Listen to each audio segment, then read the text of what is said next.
Depois de um tempo aposentado do meu humilde e singelo canal, eu acho que a hora de sair da caverna em que eu me enfiei é agora. Prestes a uma estreia da minha amada seleção brasileira na mão do nosso querido Diniz, você pode estar se perguntando, o que podemos esperar desse time, meu amigo? Vem comigo e assiste até o fim do vídeo que eu te conto. Mas, antes de tudo, como eu disse no início do vídeo, eu tive que dar uma parada no canal devido a alguns problemas pessoais de motivação para continuar aqui. Mas, cá estou eu. Eu espero que dessa vez seja para eu ficar. Então, como eu saí e tô voltando agora, o algoritmo do meu canal deve estar todo estragado, todo cagado. E se esse vídeo chegou até você, cara, por favor, deixe seu like, deixe seu comentário, compartilhe o vídeo com seus amigos e tudo que for possível para esse vídeo chegar a mais pessoas e dar uma engajada no canal, beleza? Se você puder fazer isso, cara, eu vou ser extremamente grato pra você, eu preciso muito da sua ajuda, beleza? Então, já fez tudo isso, deixou o like, comentou, compartilhou, beleza, mano? Então, bora pro vídeo. Se tudo ocorreu como planejado, hoje no dia 8 de setembro, o técnico Fernando Diniz estreia pela Seleção Brasileira de Futebol, jogando contra a Bolívia no estádio do Mangueirão, em Belém. Ainda na semana que vem, teremos o segundo jogo do técnico, válido pelas eliminatórias da Copa de 2026, sendo esse o jogo entre Brasil e Peru no dia 12/9, no Estádio Nacional do Peru. Bom, como eu sumi durante meses e tem muita coisa em relação a tudo isso que eu precisava falar na época, nesse vídeo aqui eu vou fazer só um agrupamento de coisas que eu precisava dizer, junto de algumas coisas que eu quero falar agora. Então, vamos nessa. Para a gente fazer uma pequena recapitulação no que vem acontecendo dentro da seleção brasileira pós-Copa do Mundo, quando o Tite anunciou que após o término da Copa, o mesmo sairia da seleção, todos ficaram curiosos e ansiosos para saber quem seria o novo nome a assumir o comando da seleção brasileira. E após alguns meses do fim do torneio da seleção, o presidente da CBF, Reginaldo Rodrigues, disse que o sonho da seleção brasileira seria Carlo Ancelotti e que ele viria para 2024. E pronto, a partir desse momento, as notícias dentro da imprensa brasileira se dividiu em dois segmentos. O primeiro era aquele em que dizia que era um sonho impossível, e o segundo segmento dizendo que tudo já estava fechado com um acordo verbal e que o Hexa era garantido. Porém, quando a poeira baixou, todos dormiram sonhando com Carlo Ancelotti e acordaram com Diniz como comandante da seleção brasileira. Isso não caiu nada bem para muitos torcedores e jornalistas, já que Diniz trabalharia na seleção auxiliando seu trabalho no Fluminense, que para muitos era algo quase que impensável e talvez até antiético. Mas e a história do Carlo Ancelotti, como ficou? Segundo Edinaldo, Diniz seria o técnico interino até a chegada do italiano no início de 2024. Mas depois de toda essa confusão, como fica a cabeça do brasileiro que já é um bicho extremamente desconfiado e pé atrás com tudo e todos? Claro, para muita gente, esse papo de Ancelotti foi apenas uma cortina de fumaça para encobrir uma falta de competência na escolha do sucessor de Tite. Até porque isso deveria ter sido definido muito antes do fim da Copa do Mundo, mas não foi assim que aconteceu. E para ajudar, sempre que perguntado sobre a seleção brasileira, Carlitos sempre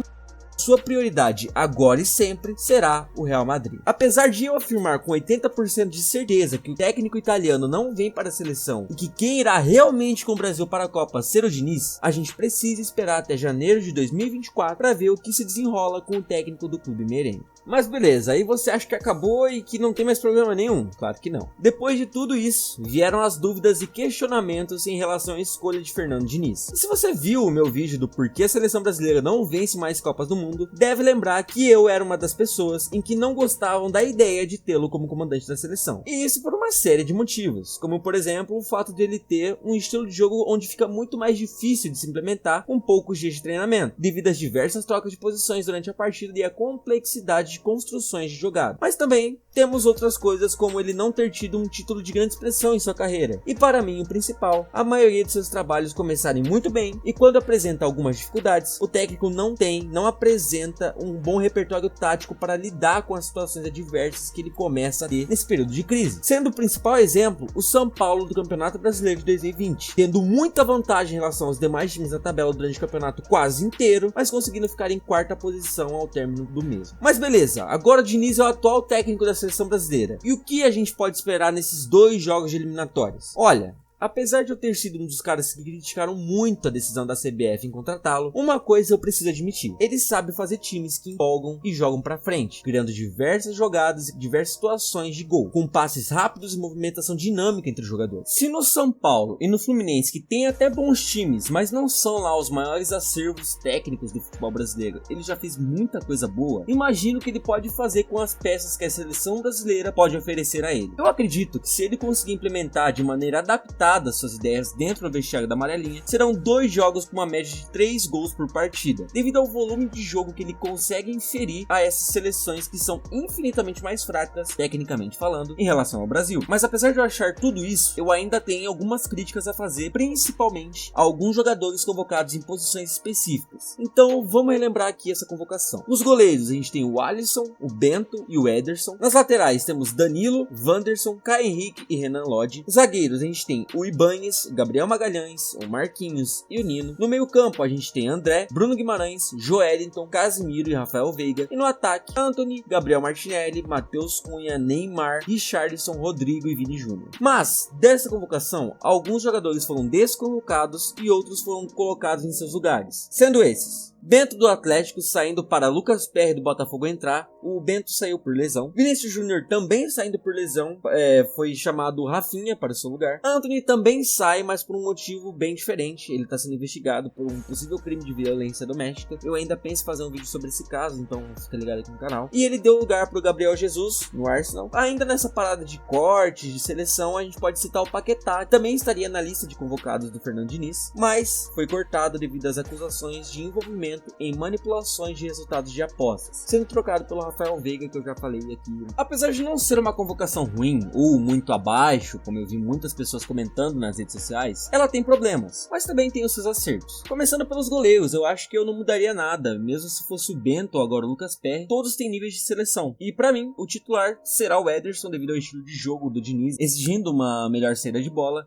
O Ederson provavelmente vai se encaixar melhor no que o Diniz pensa. Nas laterais eu tenho grandes elogios pela convocação do Wanderson e do Caio Henrique. Os dois caras mereciam muito estar na seleção há muito tempo, e como a gente precisa de laterais porque é uma posição escassa agora, é muito bom trazer esses caras novos para ver como eles vão sair na seleção. Mas eu não curti a volta do Renan Lodge. Claro que é muito mais por birra do que qualquer outra coisa, já que honestamente eu vejo muito pouco a Ligue 1, então eu não vou ser o tipo de cara que vai parar para ver ele jogar pelo Marseille e afim. Mas na minha opinião eu convocaria o Ayrton Lucas do Flamengo, que para mim tem mais potencial que o Lodge na seleção. Ainda na defesa eu questiono e muito a volta do Ibañez, que agora joga no Al-Ahly. Não por ser um mau jogador, mas sim por jogar na Arábia Saudita, onde o campeonato tem um nível inferior ao europeu e sinceramente não é uma posição carente como o meio campo ou as laterais. Então tinha mais gente para chamar, como por exemplo o Robert Renan, que para mim merecia muito mais e se encaixa para mim muito melhor no estilo de jogo do Diniz. Ai Matias, mas o Robert Renan tá na seleção olímpica. Mano, sinceramente que se lasca a seleção olímpica. O jogador sobe pro profissional para jogar na seleção principal e não na olímpica. Na parte do meio campo, eu senti falta de mais um meia criativo além do Veiga. Claro que eu gostei muito de chamar o André, que é um baita jogador, os dois no Newcastle vão se aproveitar muito do estilo do Diniz, mas ele poderia chamar para testes o Claudinho, por exemplo. E já que aparentemente abriram as portas para a Arábia Saudita, o Talisca poderia ser chamado, já que é um jogador de uma posição carente na seleção, que é o nosso meio criativo, tendo apenas o Neymar na posição como cara diferente, como cara referência ali. Então eu acho que seria interessante chamar mais nomes para meia articulador, para meia atacante. No ataque, meu amigo, temos Richarlison e Matheus Cunha sendo as referências do ataque. Puta que pariu. Cara, se você juntar a quantidade de gols que esses dois fizeram na temporada passada inteira da Premier League, mais o começo dessa, você a incrível estatística de 4 gols marcados em 52 partidas, sendo 31 partidas e 1 gol do Richarlison e 21 partidas do Matheus Cunha com 3 gols. Como eu disse, isso só na Premier League, sem contar as outras competições. Cara, a seleção que já foi de Romário, de Ronaldo, de Adriano Imperador tem esses caras e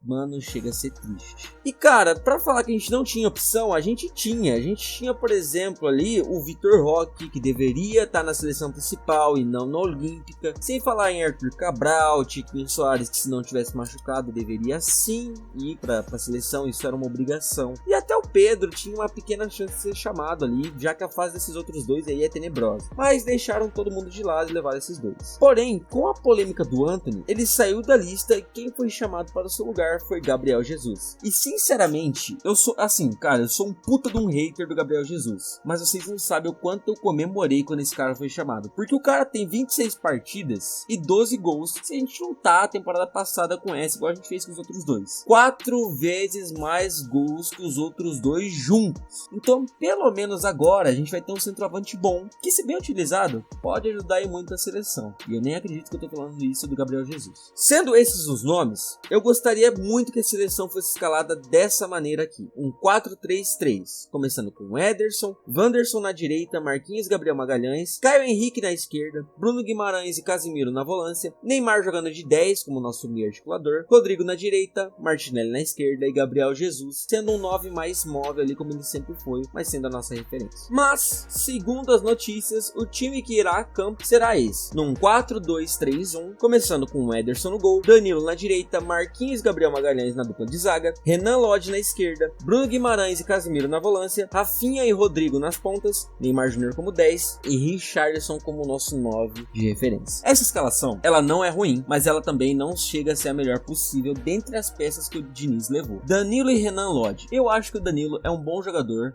Eu acho que ele deveria estar nesse ciclo, mas não como já o principal lateral direito. Eu acho que ele já devia abrir caminho pro Wanderson, ou seja lá para quem for o próximo que vai ser convocado. Eu acho que ele deve ser o cara que deve sentar no banco, e quando precisar ele vai estar lá, mas não ser o titular. O Renan Lodge, eu já disse, não é um cara que me passa muita confiança. Talvez ele agora mude, né? Mas eu acho que não dá para confiar muito no Lodge. A zaga e a volância são as mesmas que as minhas, então eu gostei. Neymar jogando como 10, ele é um cara muito bom, ele sabe articular jogada, ele sabe armar o jogo, então eu acho que é uma excelente posição, uma boa colocar o Neymar ali. Eu só não entendi o Rafinha estar como titular, sendo que ele só entrou na seleção por causa de um corte do Vini Júnior. Na minha cabeça, se o Martinelli estava na lista principal e o Rafinha entrou depois, obviamente o Martinelli ele tá à frente do Rafinha. Então por que ele não vai estar nesse time titular? Eu não sei. Então na minha cabeça, por isso que o Rodrigo vai pra direita, até porque é a posição que eu acho que ele mais gosta de jogar, e o Martinelli na esquerda, porque o cara joga muita bola, ele tem que estar nessa seleção. E o Richarlison como 9 é aquilo lá, né, velho? É triste, é chato, eu gosto muito do Richarlison, mas na fase que ele tá, não dá pra aceitar esse cara como titular da seleção brasileira. Mas mesmo com tudo isso, eu acredito que o Brasil tem capacidade de amassar os dois adversários, principalmente se conseguiram aplicar as ideias do Fernando Diniz, sempre buscando a construção de jogadas, tendo aquela eficiência de passe alta, buscando a superioridade de jogadores. Então, se eles conseguirem aplicar tudo isso, pra mim, como são adversários mais fracos, 2-0, 3-0, dá pra aplicar fácil, até mais. Então, é isso que eu espero desse jogo. Um grande baile da seleção brasileira. Mas e pra você? O que você acha dessa seleção de Diniz? Me conta aqui nos comentários, beleza? Se possível, deixa o like pra dar aquela força no canal. É aquilo, como sempre, compartilha o vídeo com seus amigos, dos grupos do Zap do Fluxo aí de domingo que os caras têm. Pode mandar lá, os caras sempre se mantêm informados do que tá acontecendo dentro do futebol, beleza? Grande abraço a todos, tudo de bom e valeu por ter assistido até aqui. Fui!